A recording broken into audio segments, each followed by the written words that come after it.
नमस्कार दोस्तों, स्वागत है आपका प्रगति एमपीपीएससी के यूट्यूब चैनल पर। लास्ट क्लास तक हमने 52 क्वेश्चन डिस्कस कर लिए थे। अब हम आगे चलते हैं और आज का पहला क्वेश्चन देखते हैं। पहला प्रश्न सुमेलित करें से है, ठीक है, क्योंकि यहाँ पर पीएससी हर बार क्वेश्चन इस तरह के पूछ रही है, तो देख लेते हैं। पहला है Shaheen 1A ballistic missile Pakistan से संबंधित है। जिरकान हाइपरसोनिक क्रूज मिसाइल रूस से संबंधित है। हवासोंग 8 हाइपरसोनिक मिसाइल का संबंध उत्तर कोरिया से, और यही आपको सुमेलन करना है। आपके विकल्प हैं केवल ए सुमेलित है, ए और बी सभी सुमेलित हैं, और अगला है कोई भी सुमेलित नहीं है। ठीक है, तो इसका उत्तर है सभी सुमेलित हैं। ध्यान रखना है इसको, हमको बस इनके बारे में जानना है, क्योंकि यहाँ से पूछा जा सकता है कि Shaheen 1A ballistic missile Pakistan की है, जिरकॉन हाइपरसोनिक क्रूज मिसाइल रूस की है, और हवासोंग 8 हाइपरसोनिक मिसाइल उत्तर कोरिया की है। ठीक है, आगे चलते हैं। अगला प्रश्न है सुमेलित ही करना है। फतेह 1 स्वदेशी रॉकेट सिस्टम पाकिस्तान। निर्भय मध्यम दूरी की सबसोनिक क्रूज मिसाइल भारत। अग्नि प्राइम अग्नि 1 मिसाइल का उन्नत संस्करण Bharat. Python 5 air to air missile Bharat. तो यही सुमेलन करना है, और इसमें भी सभी कथन सही है। तो हमको इनके बारे में पता होना चाहिए, ये सभी चीज़ें हमको पता होना चाहिए कि अगर पाइथन के बारे में पूछा जा रहा है तो ये भारत का है एयर टू एयर मिसाइल, ये ध्यान रखना है। अग्नि प्राइम के बारे में पूछा जाए तो अग्नि 1 मिसाइल का ये उन्नत संस्करण है, और ये भारत का है, सब जानते हैं। निर्भय के बारे में पूछा जाए तो ये मध्यम दूरी की सबसोनिक क्रूज मिसाइल है, और ये भारत की है। ठीक है, फतेह 1 पाकिस्तान का स्वदेशी रॉकेट सिस्टम है। तो हमको ये सब ध्यान रखना है, और जितना परीक्षा की दृष्टि से महत्वपूर्ण है उतना ही हम देने की कोशिश कर रहे हैं, एक्स्ट्रा इन्फॉर्मेशन नहीं दे रहे हैं। आगे चलते हैं, अगला प्रश्न देखते हैं। सुमेलन से ही है। संधायक सर्वेक्षण पोत है। INS बेला स्कॉर्पियन श्रेणी की पनडुब्बी है।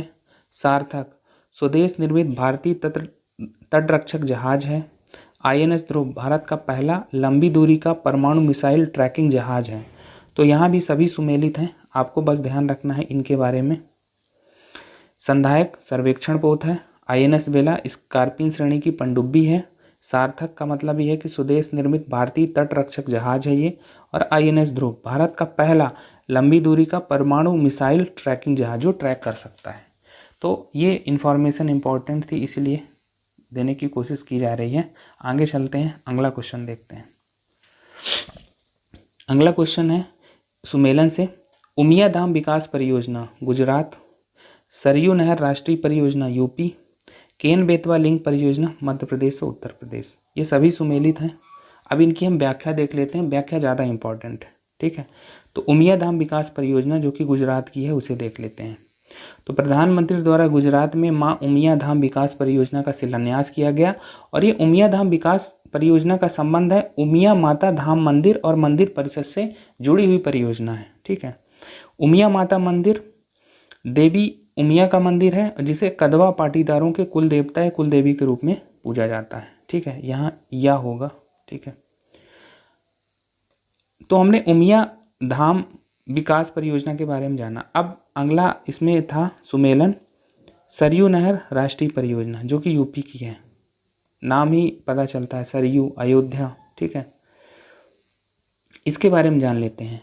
उत्तर प्रदेश के बलरामपुर में सरयू नहर राष्ट्रीय परियोजना का उद्घाटन किया गया। इस परियोजना से क्या लाभ होगा?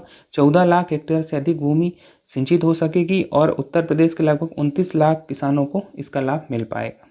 ठीक है, इसमें एक महत्वपूर्ण बात यह है कि इसका उद्देश्य बताया जा रहा है कि सरयू नहर परियोजना के क्षेत्र के जल संसाधनों का अधिकतम उपयोग सुनिश्चित करने के लिए 5 नदियों घाघरा, सरयू, राप्ती, बाणगंगा और रोहिणी को आपस में जोड़ने का प्रावधान। तो इसमें ये ज़्यादा इम्पोर्टेंट इन्फॉर्मेशन है। पूछा जा सकता है कि सरयू नहर परियोजना में किन 5 नदियों को जोड़ने की बात कही गई है। तो आपको ध्यान रखना है कि घाघरा है, सरयू है, राप्ती है, बाणगंगा है और रोहिणी।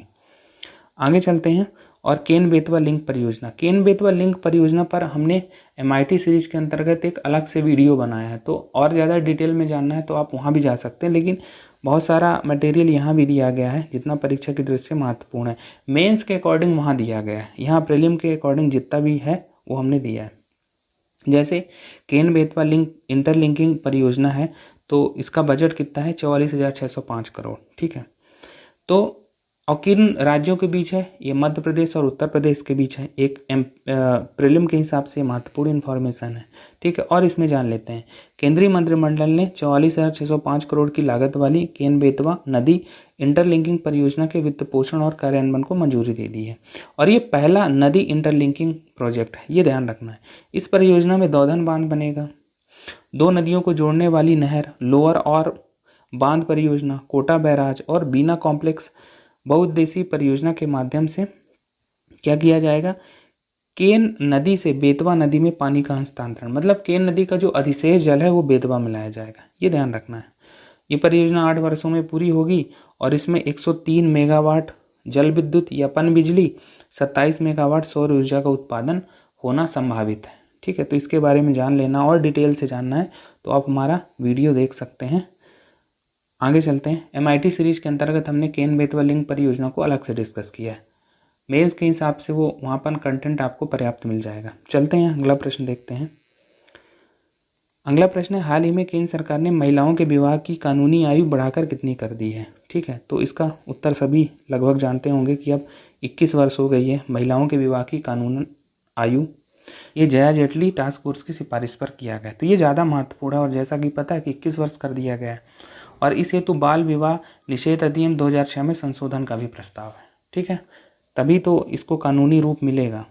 और अगर इससे कम में विवाह किया जाता है 21 वर्ष से तो सजा का या अपराध का एक आधार बन जाएगा। ठीक है, चलते हैं आगे, अगला प्रश्न देखते हैं। अगला प्रश्न है, हाल ही में भारत को एक संस्था में श्रेणी बी के राज्यों के तहत 2 वर्ष की अवधि 2022 से 23 के लिए चुना गया है। यह संस्था कौन सी है? ठीक है, आपके विकल्प है IMF, World Bank, IMO, International Maritime Organization, उपर्युक्त में से कोई नहीं। प्रश्न क्या पूछा रहा है कि जो संस्था है इनमें से कोई एक श्रेणी बी राज्यों के तहत 2 वर्षों की अवधि के लिए चुना गया है, तो इसका सही उत्तर है IMO में चुना गया है। इसकी व्याख्या देख लेते हैं और समझते हैं कि श्रेणी बी राज्य का क्या मतलब है। तो भारत को श्रेणी बी राज्यों के तहत 2 वर्ष की अवधि 2022 और 23 के लिए International Maritime Organization IMO council के लिए निर्वाचित किया गया है। अब श्रेणी बी राज्य यानी श्रेणी ए बी होगा, तो श्रेणी ए और बी का क्या मतलब? श्रेणी ए का मतलब है कि अंतर्राष्ट्रीय शिपिंग सेवाएं प्रदान करने में रुचि रखने वाले देश, लगभग 10 देश यहाँ हैं। श्रेणी बी का मतलब है अंतर्राष्ट्रीय समुद्री व्यापार में रुचि रखने वाले देश। ठीक है, तो इसमें भारत है। ठीक है, और भी देश होंगे, तो बस इतना हमको ध्यान रखना है और इतना हमारे लिए पर्याप्त है। आगे चलते हैं, अगला प्रश्न देखते हैं। भारत 2+2 मंत्री स्तरीय वार्ता किन देशों के साथ आयोजित करता है? ठीक है, 2+2 वार्ता का क्या मतलब है? हमने कहा मंत्री स्तरीय वार्ता, तो 2+2 वार्ता 2 देशों के कौन कौन से मंत्री हैं? विदेश मंत्री हैं और रक्षा मंत्री हैं, तो ये ध्यान रखना है। 2+2 मंत्री स्तरीय वार्ता यही है।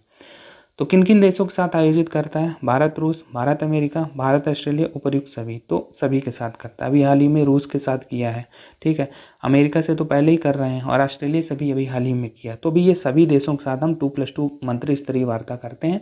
और इसमें कौन कौन से मंत्री? हमने बताया कि फॉरेन मिनिस्टर है और एक डिफेंस मिनिस्टर है। ठीक है, ये ध्यान रखना है। चलते हैं आगे और आज का लास्ट क्वेश्चन देख लेते हैं। लास्ट क्वेश्चन है कि G20 शिखर सम्मेलन का आयोजन भारत में कब होगा? कब प्रस्तावित है? आपके विकल्प हैं 2021-22, 22-23, 23-24 और 2024-25। तो इसका सही उत्तर है 2022-23। ठीक है, अभी हाल ही में जो G20 शिखर सम्मेलन हुआ वो कहाँ हुआ था? वो 16वां G20 शिखर सम्मेलन था जो 30-31 अक्टूबर 2021 को इटली में हुआ है। ये हमको जरूर ध्यान रखना है कि 2022-23 का जो सेशन है वो पहली बार भारत में आयोजित किया जाएगा G20 देशों का। ठीक है, अभी हाल ही में जो 16वां G20 शिखर सम्मेलन है वो इटली में हुआ है, ये ध्यान रखना है। और भारत में कब होगा? 2022-23 में। ठीक है, चलते हैं। आज भी हमने बहुत सारी इंपॉर्टेंट इन्फॉर्मेशन डिस्कस की, तो आज के लेक्चर में फ़िलहाल इतना ही। धन्यवाद।